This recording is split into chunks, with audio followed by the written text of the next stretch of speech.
Kung may isang bagay na hindi po nauubusan ng argumento dito sa mundo ng investment, ito po ay ang matagal ng debate tungkol po sa Bitcoin laban sa gold or ginto. Sa isang panibagong banat, muling pinuna ng kilalang Bitcoin critic na si Ginoong Peter Schiff, si Ginoong Michael Saylor. Isang masugid na taga-suporta ng Bitcoin at CEO ng MicroStrategy. Ayon po kay Ginoong Schiff, simula noong taong 2021, bumagsak ng 24% ang halaga ni Bitcoin kumpara sa ginto. Mula po sa 36.3 ounces per BTC patungo sa 27.7 ounces per BTC. Ayan, dahil dito, ipinahayag niya na ang ginto ang tunay na apex predator pagdating sa pagiging store of value at hindi raw kayang talunin ni Bitcoin sa pangmatagalang panahon. Pero may basihan ba talaga ang sinasabi ni Ginoong Peter Schiff? Ano po ang ibig sabihin ng pagbagsak ni Bitcoin laban sa ginto? At higit po sa lahat ay ating aalamin kung ano po ang magiging epekto nito para sa atin bilang mga Pinoy crypto traders at investors ni Bitcoin. Kaya yan po ang siyang ating pag-uusapan sa video na ito. Pero bago po tayo magpatuloy, ay pakibasa na lamang po ang disclaimer dito sa ibaba. Ayan, bakit nga ba sinasabi ni Ginoong Peter Schiff na ang Bitcoin ay nasa stealth bear market? Ayan, ayon po kay Ginoong Peter Schiff, maraming investors ang hindi napapansin ang totoong pagbaba ng halaga ni Bitcoin dahil sinusukat nila ito gamit ang US dollar at hindi sa ginto. Para sa kanya, ang tamang sukatan ng tunay na halaga ni Bitcoin ay kung ilan ang katumbas nito sa ginto at hindi sa fiat money na madaling maapektuhan ng inflation. Sa pananaw po ni Ginoong Schiff, bagaman may mga panahon na tumatas ang presyo ni Bitcoin sa dollar, ang pagbaba ng halaga nito laban sa ginto ay patunay na hindi ito magandang long-term store of value. Dagdag pa niya, masyadong volatile at saka speculative si Bitcoin, kaya hindi ito maihahalin tulad sa ginto na subok na sa daang-daang taon bilang isang matibay at maaasahang asset. Ayan, sinabi rin ni Ginoong Schiff na ang pagbagsak ni Bitcoin ay hindi lang simpleng price correction, kundi isang stealth bear market.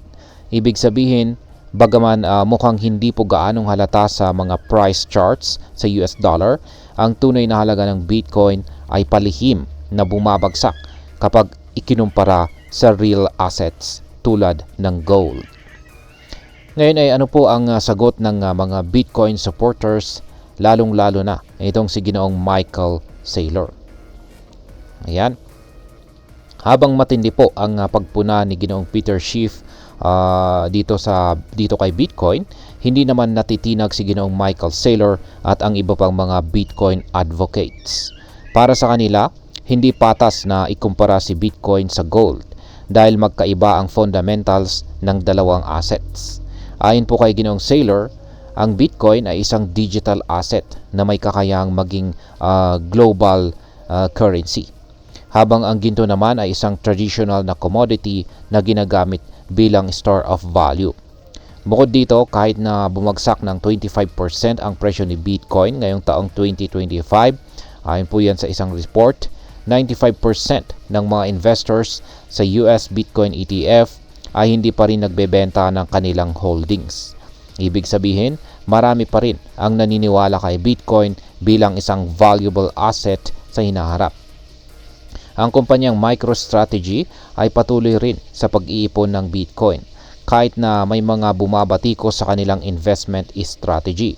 Sa katunayan ay inannounce po ng kumpanya na magpapalabas sila ng $21 billion sa isang stock offering upang makabili pa ng mas maraming Bitcoin. Ngayon ay bakit po mahalaga ito para sa atin bilang mga Pinoy crypto traders at investors ni Bitcoin?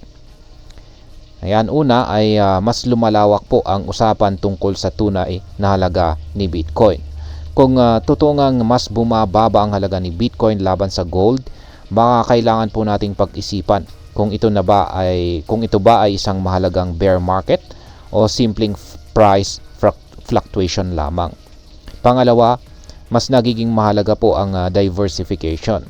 Dahil po sa isyong ito, maaring magandang ideya ang wag ilagay lahat ng ating investment sa iisang asset lamang.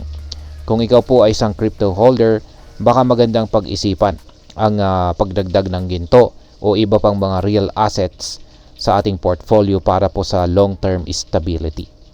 At pangatlo ay maaari po ditong maapektuhan ang kumpiyansa ng mga investors kay Bitcoin.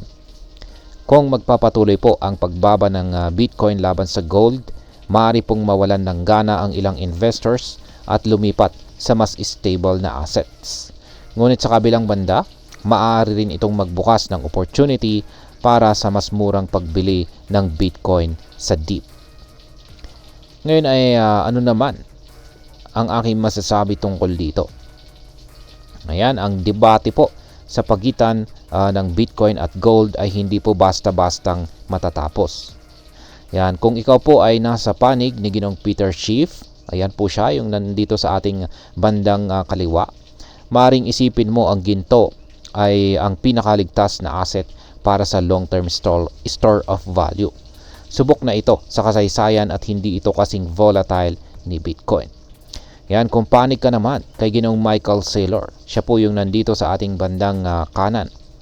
Maaari mong sabihin na si Bitcoin ay may mas malaking potensyal sa hinaharap, lalo na sa usapin ng decentralization, scarcity at saka mass adoption.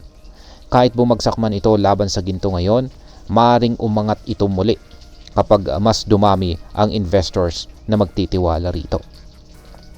Ang pinakamahalagang lesson o aral po natin dito ay huwag pong mag-invest ng bulag. Alamin ang tamang impormasyon, pag-aralan po ang market trends, at higit sa lahat ay huwag pong matakot na mag-diversify.